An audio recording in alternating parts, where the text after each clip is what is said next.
meeting, just because we had some requests that some folks weren't going to be able to be here today and wanted to be able to watch or listen in later. All right, so we dreamed the idea up to do fireside chats or just have a discussion or dialogue around kind of current educational trends or events.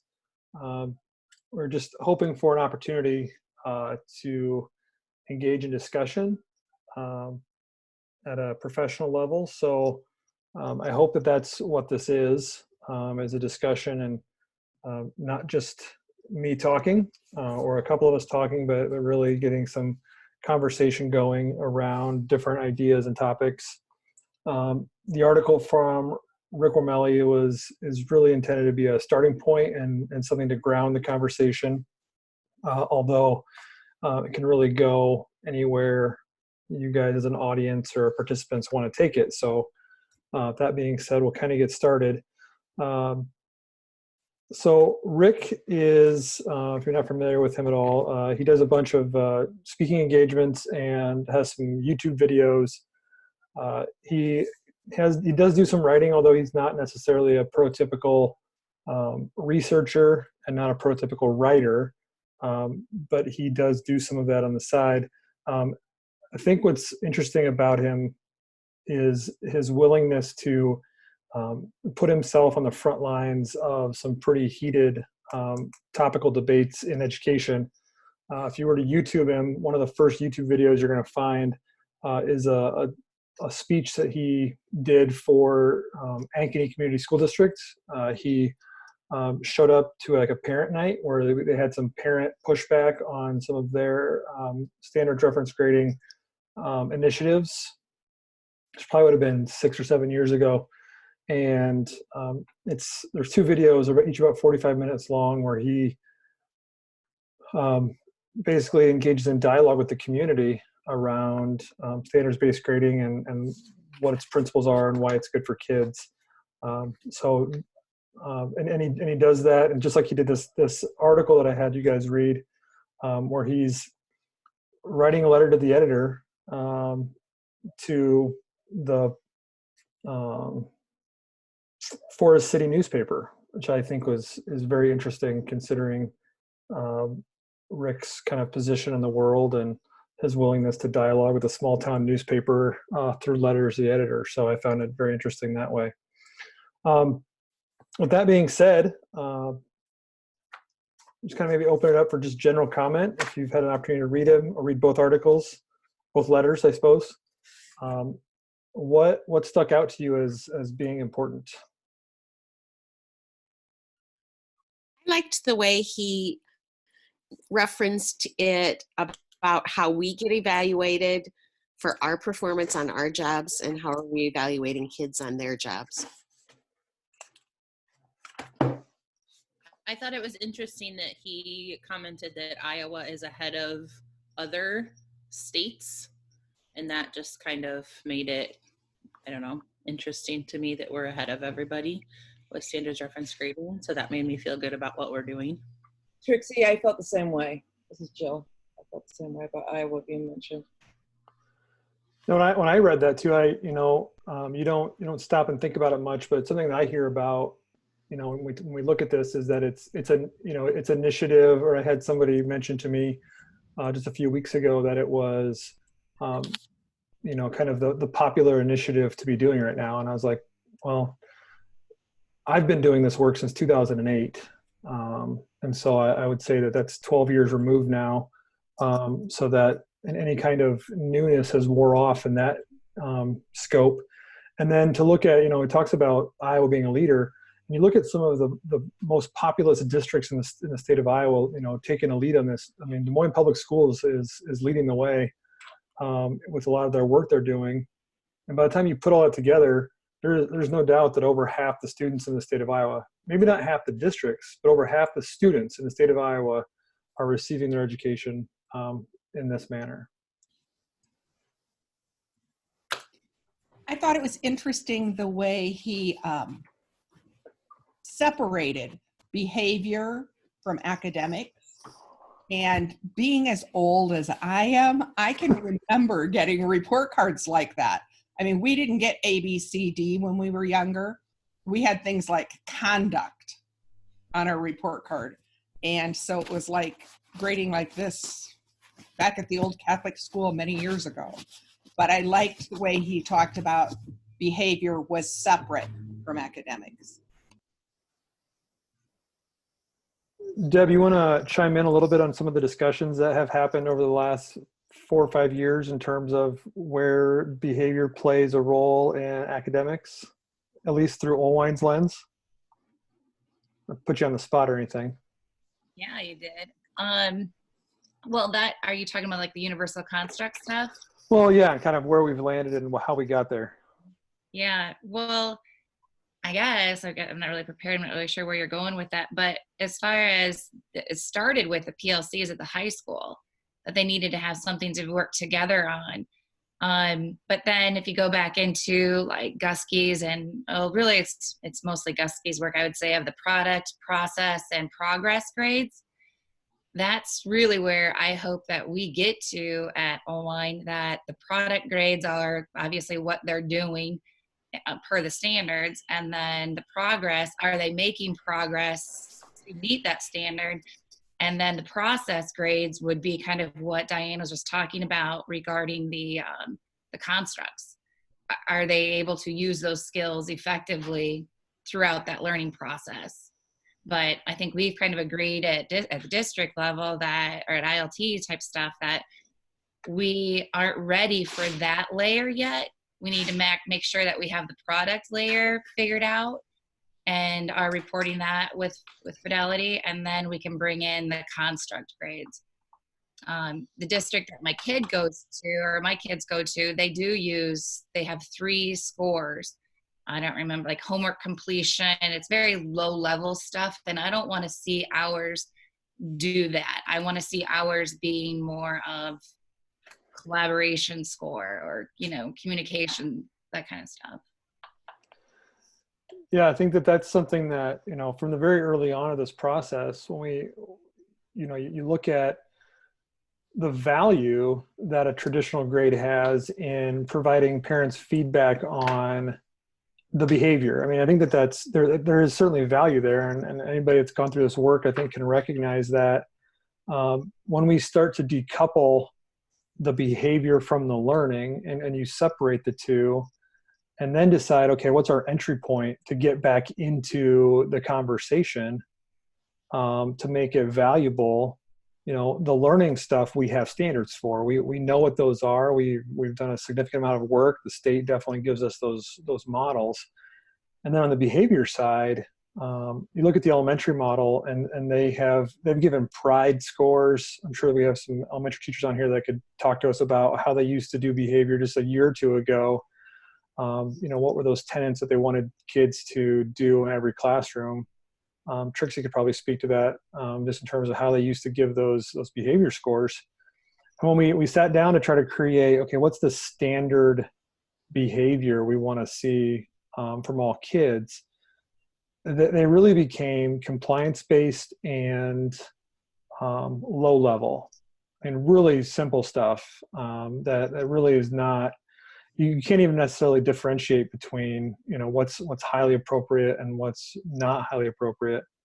And then to go further, realizing that the universal constructs basically could be braided into all of those behaviors anyway, and they give us the vertical stretch necessary to really get to what do behaviors look like at a high end. So not just, can I comply with what the teacher asked me to do, but what does that look like when I'm actually practicing those things? What does true accountability look like in a professional sense, that we could hold our students, all students, to that standard. Any further thoughts or commentary on that? I know the behavior thing is certainly something worth discussing and has a significant amount of value into academia.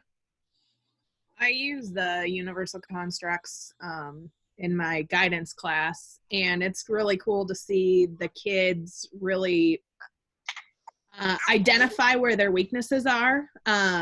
I had the kids kind of do an evaluation of themselves where they started the class, and then before we started this long break, they did a reeval. And I had a really cool moment at conferences when a kid came over, and I basically didn't have to talk at all because he talked about like the activities that we did that aligned with each universal construct and where he thought he was as far as communication or being able to problem solve. It was really cool to see that happen.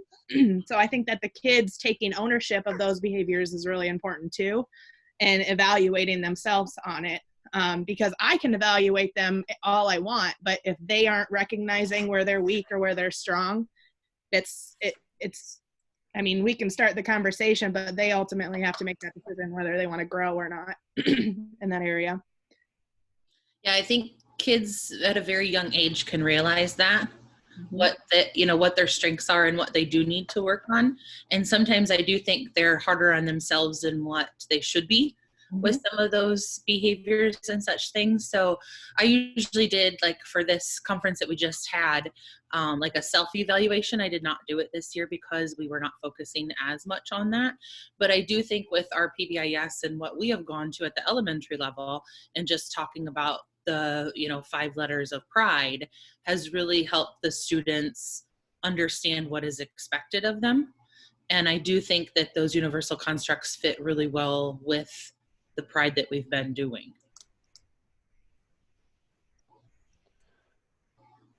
Did anybody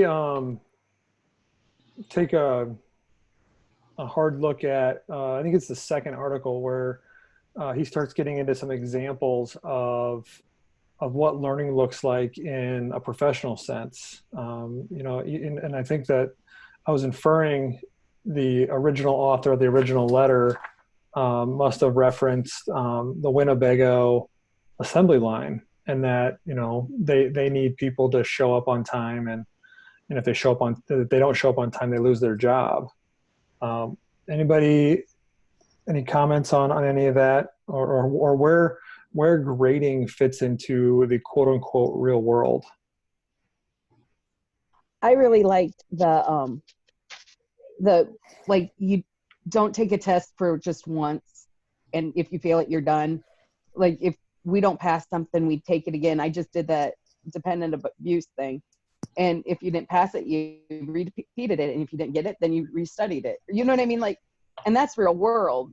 So to expect our students not to do that or to have that option, I like that option for our students, I guess. Yeah.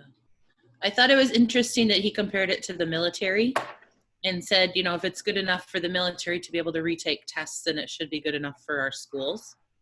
And that just kind of, it says a lot. I think that we need to give kids more than one chance, and we need to be able to reteach them and help them along the way. And if and when they pass, they pass. It doesn't matter when. It's if they learn that concept. Yep. Well, driver's license, same way. I thought of that. I think maybe they mentioned that, there's so many real world. You're right. You get more than one chance. Try to learn it, then try it again. And they don't average everything. They take the last score. I think that's really important. ACT, there you go. They take your best score. Doesn't matter if you do it again and you get lower, they'll use your best score. Yeah. Yeah, every major test, LSATs, MCATs, GRE, ACT, SAT, driver's license, boards to become a doctor, boards to become a lawyer, repeatable, unlimited times.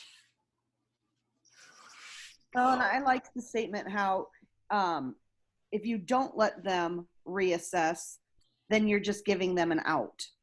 That they just take the F and they're okay with the F, and it's not okay to take the F. I think it's the reassessment is important. Right. I think, and what we don't talk about very much, what that does to the student psyche when a teacher basically says, I'm not going to allow you to fail, and you're going to continue to learn and continue to reassess it until you get it. Right? What lessons being learned by the kid when that conversation happens? It's twofold. Number one, hopefully they're learning that, okay, I can get this. I just have to keep working at it. Number two, they're hopefully realizing that this adult is in it with me, and they're going to partner with me until I get it figured out. And that grit and stick-to-itiveness hopefully bleeds into their ability to do so going forward. And as we're doing this at a younger and younger age, and you do it more and more often over years, those behaviors should be instilled in kids, long before they get to high school, where, the credit getting game becomes so prevalent. I liked the statement that he made that parents should thank their lucky stars that teachers want to live up to the promise to teach their children no matter whatever it takes. Yes. I just want to add to something. I think that it's easy to say to kids, it's okay to make mistakes. And then we send the message of, oh, you should have studied, and then you would have done better. So that's a real contradiction. And Jenny, I want to just say, I think kids get used to failing, and they don't expect much of themselves if they get a lot of F's. They're like, hey, this is the best I can do. Yeah, I know I had kids that it was easier for them. They'd been programmed that the F was easier than trying and then maybe not knowing and then being labeled a failure. It's easier to take the label of a lazy failure than a true failure. And so kids get in that pathway, and they don't get out. Yes, the education system is very unforgiving if you're in the wrong lane. We just don't forgive easily, or what we assume is the wrong lane. And I agree with what Josh said earlier, is being in that wrong lane also depletes their confidence, and they feel like they're by themselves and nobody cares, so why? It's easier to take the F and move on. Whereas when we have them retake and reteach and reteach and retake, they have to have that feeling that somebody believes they can do that. And maybe not only do they not want to let themselves down, but they don't want to let other people down. There's more accountability that way. Going off what you're saying, Diane, it really helps that relationship piece that we usually, kind of forget, that when you give a kid an F, it kind of hurts the relationship a little bit, even though, maybe they didn't do enough. But when you are constantly like, we're going to get this, we're going to work together to get this so that you can succeed, it builds that relationship a little bit more as well. So with all of those conversations, I'm wondering about whether it be our own personal belief or what we've heard from our colleagues about the NE, the no evidence that we put on those report cards. I'll just, while I have the microphone, I'll say I obviously really agree with the NE, whether it be the kid didn't do it or he didn't do it well enough. It's just, quite frankly, there is no evidence for us to give a score on how well they're functioning. I wonder, kind of going off what Jacqueline said, if you think that is something that would hurt the relationship, or if that would just kind of perpetuate the idea of, I'm not giving up on you. In actuality, it will be the F, but it's not an F right now. So wondering where you guys feel, where those conversations are going in your building with the NEs. Josh and I had a conversation about this. I don't remember how long ago it was. He asked me, I said, well, the NE, we give that out if they, we do a certain grade for each math assessment that we give. So say it has 8 points. If they get 0 to 3, they get an NE. And he said, well, and correct me if I'm wrong, Josh, if they have shown any improvement at all, then you cannot give them an NE because they are showing that they know something. And that really makes sense to me. So I think as a group, we need to go back and we need to reevaluate that and say, what really is an NE? If they, give the test back to you and they put their name on it, or if they try one problem and they try really hard to do some parts of what they've learned, then you cannot give them an NE for that. And I do feel like that's very important to realize with kids, because they picked up something, they just don't know the whole skill yet. And that's why we cannot use the percentages of correctness or incorrectness as the NE 1, 2, 3, 4. Right. Those the scoring guides that we have been creating for like the proficient level, they do help us gain some insight to that, but it goes to a very slippery slope of how many did you get right equals what score you are on. And that's, we need to go back to the basics of what does the NE mean? What does the 1 mean? What does the 2 mean for that I can statement, whether it's the emerging, developing, or proficient level? So great conversation, Trixie. And I think that's just something district-wide we need to re-look at maybe as we're kind of going through things, and we've done them once or twice with kids, and we need to either sit down as teams or, you know, our PLC groups and say, okay, what do we want this to look like now that we've done it? You know, how do we want to evaluate the kids? Because that NE score really is tough to get a kid to give them when they really are trying. And I think that's a kind of interesting to see what, like in the middle school, how they're grading NEs, how they're giving NEs. Because I know I just give them to kids who don't take the test at all. I have nothing. Or they're given it and they don't write any content. They don't, really answer any question at all. But that's the only time I give NEs. And it'd be interesting to compare. And so we can start getting on the right track, so we're all doing the same thing.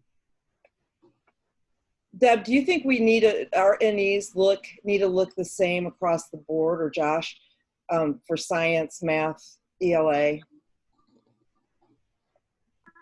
I'll let Josh jump back in. We might have to say that again, but I firmly believe they should, and across the district they should. It shouldn't be a guessing game between. I think Trixie's right. We need to have a district conversation, or maybe even on those Fridays when they have the secondary and elementary topic conversations for these fireside chats. To what does that mean, and how are we making sure that we're using those descriptors for each of the numbers? How are we translating that into a score for whatever check you're using or whatever body of evidence you're using? Josh, did you have a follow-up on that? Maybe more of a concluding statement.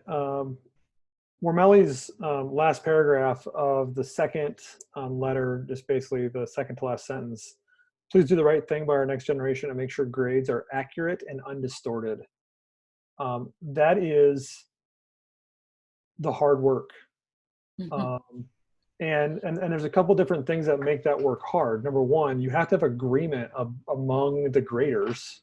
So the teachers, all 100 of you, have to be mostly on the same page, right? Like, so I think we all grew up in an A through F world, and so we have a pretty good idea of what those mean. However, how they are arrived at is very probably inaccurate.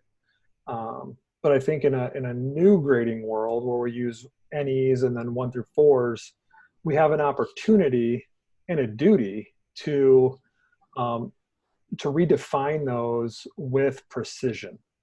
And then in practice, we need to continually refine what that looks like. And that's, then we can just really drill into the weeds with, what does that look like at a building? What does it look like at a grade level?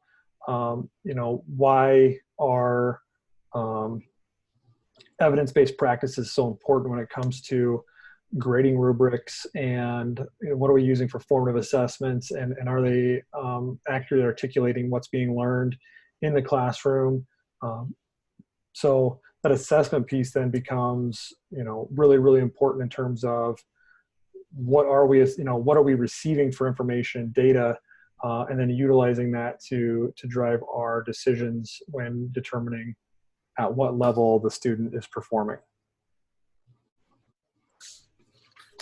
And really, quite frankly, if I give an NA that way, it's really behavior, because it's a refusal. So that's kind of Be a Yeah, good conversation. Yep, and I think that's hard for teachers to.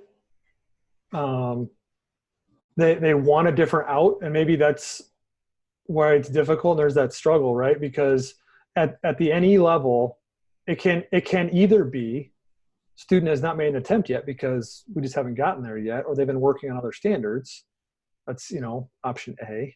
Option B is that it's behavior, right? That they're just not trying because they, for whatever reason, they're choosing not to try. They're choosing to turn in work that's garbage and is not even a forthright effort, which a person could argue then is a 1, depending on what level of work they're turning in.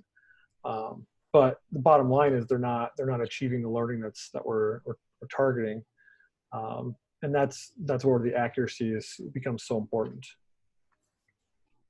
Kind of makes me wonder, we have basic assessments that we're using, but if our goal is to really see and understand if the kids are getting it, are we doing different types of assessments or trying to figure out different ways to pull that information? Maybe the writing it isn't what they can do. And so if they're not choosing to write it, are they not able to do it, or are they just not understanding the information? I think that we have to really separate those skills so that we can see what information they really do know. I guess that was something that I learned when I was graded standards-based when I was in grad school, and it was very enlightening for me to have somebody look at me and go, okay, you're not getting it this way. Let's try to get it out of you this way instead. I think that when we open our mind to that, it kind of helps, our students in that way as well. Yeah, I would say as an evaluator of assessment across the district, looking at everything and everyone. I don't say this to offend anyone, but I would say that we are maybe performing at a 1 or 2 in terms of our proficiency as a staff, in terms of our ability to formatively assess our students with accuracy. And it's not to anyone's fault. It's just that we're transitioning in this world. It's something that we can live with as the system is transitioning. And then as you realign your instruction, and you start really figuring out, this is my standard and I'm teaching it this way, and this is how I should be teaching it to align to the standard. And then you start looking at that assessment year over year over year, and you're realizing that it's maybe not accurate. And there will hopefully be more professional development in the future to really gain a deeper understanding of what effective formative assessment tools look like, that are truly aligned to that instructional practice and the standard. And so I'll just follow up on that with the alignment piece in the infinite campus world, the decaying average. I think Josh said one time, nobody ever said, oh, thank God they have decaying average in there. We weren't looking for it, but we felt that it was the best of the worst, in that if we don't have, we know, I think, that we don't have our assessments bang on to measure every aspect of that proficiency scale, that the decaying average gives a little play there. And I know elementary, you're doing your most recent, and that's what standards-based grading should be. Math in the high school is giving just most recent. They're not averaging. But until I can say this assessment is the same assessment as this one, I can replace it without being, with 100% certainty. That's why I argue for the decaying average in most scenarios, certainly middle school, high school. That's a very excellent point, Deb. I think that there are compromises you make to live within certain frameworks. In our case, it's in Infinite Campus, and also that agreement is made, so to speak, because we're not 100% confident that assessment is truly representative of what has been taught and what is supposed to be learned. And so it's safer and fairer, is that a word, for the student to receive a grade that has wiggle room, or it's statistically been isolated to make sure that it's fair to the student and accurate. Is there anything in either of these pieces that you disagreed with, or you thought, I'm not sure that I could get on board with that 100% right now?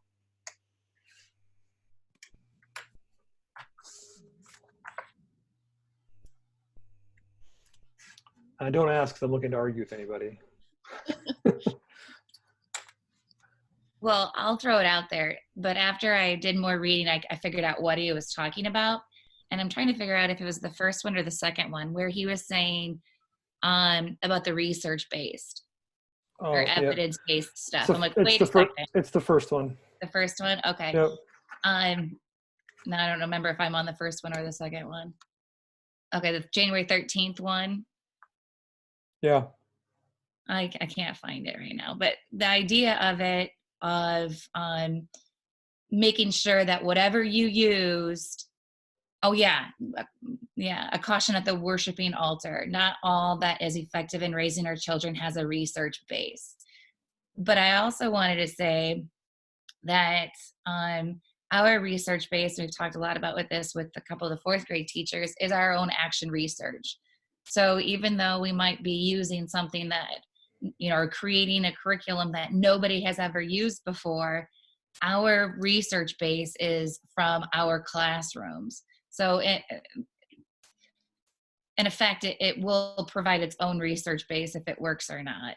Does anybody else read or have a comment on that?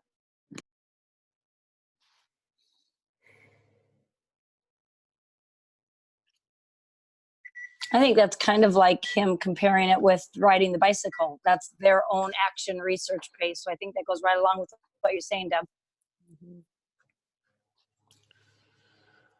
Well, the research part was what I had a lot of highlights and circles in here. And actually, I think in his own writing, I think if he were to, I don't know if he'd go back and change how he did it, it's like he was talking out of both sides of his mouth for a while. He was talking about that there was research to back up this stuff, and he goes off to name Marzano, Gusky, Dwick, Reeves, Hattie, Wiggins, Shimmer, O'Connor, Townsley. Basically, every prolific educational thinker in our world today has something to say about standards-based grading. And then he continues and basically says, well, there's not going to be research that shows that this is pre-post better than something else. And I think that he does the whole thing in disjustice or injustice by saying that, because there is a significant amount of research that's been done that shows its effect. And I think the other point that I've made often is the contrary. Show me the research of traditional grading, and the short answer there is that there is none. It does not exist. So it's hard to argue apples and oranges when you want to look at research-based evidence-based work, and you're comparing two things. One has a body of research and the other one doesn't. It makes those arguments really hard to have any kind of base to. Any other disagreements anybody saw in there, or maybe personally that you're struggling with? That you just getting your head wrapped around something that you want to talk through in this kind of standard reference world? One thing that I'm sorry, Justin, go ahead. Okay. I struggle with separating behavior and academics. I don't know why, but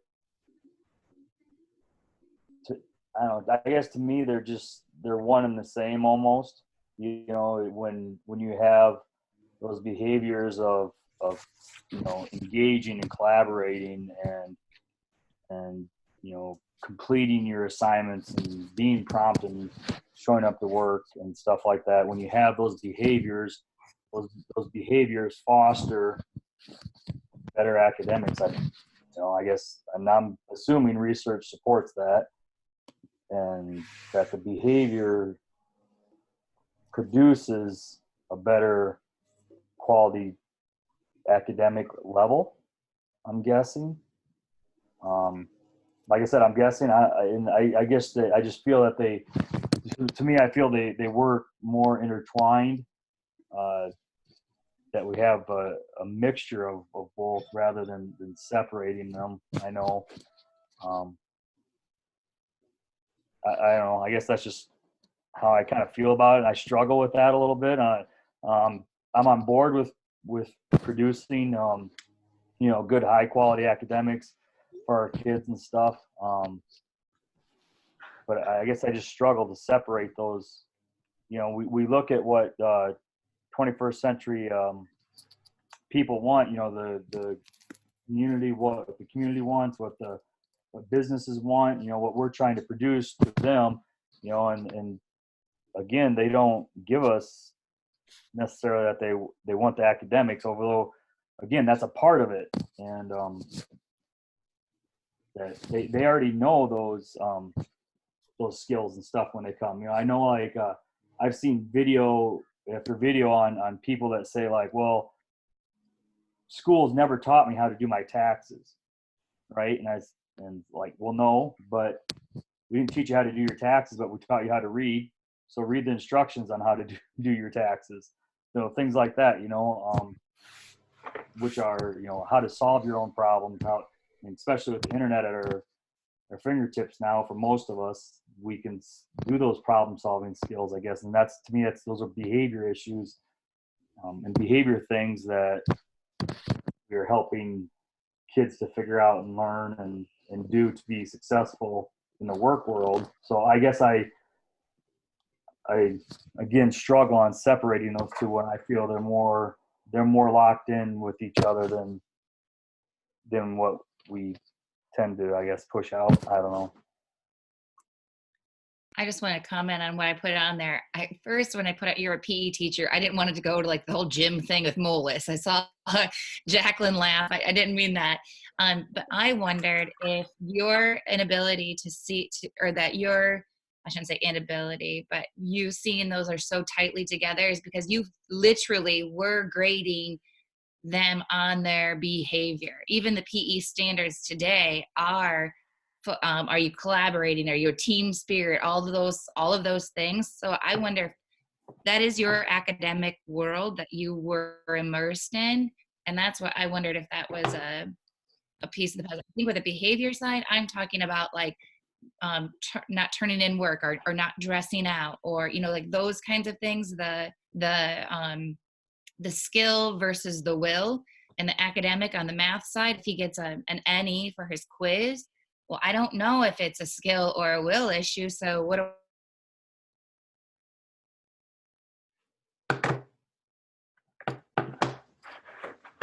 Uh-oh.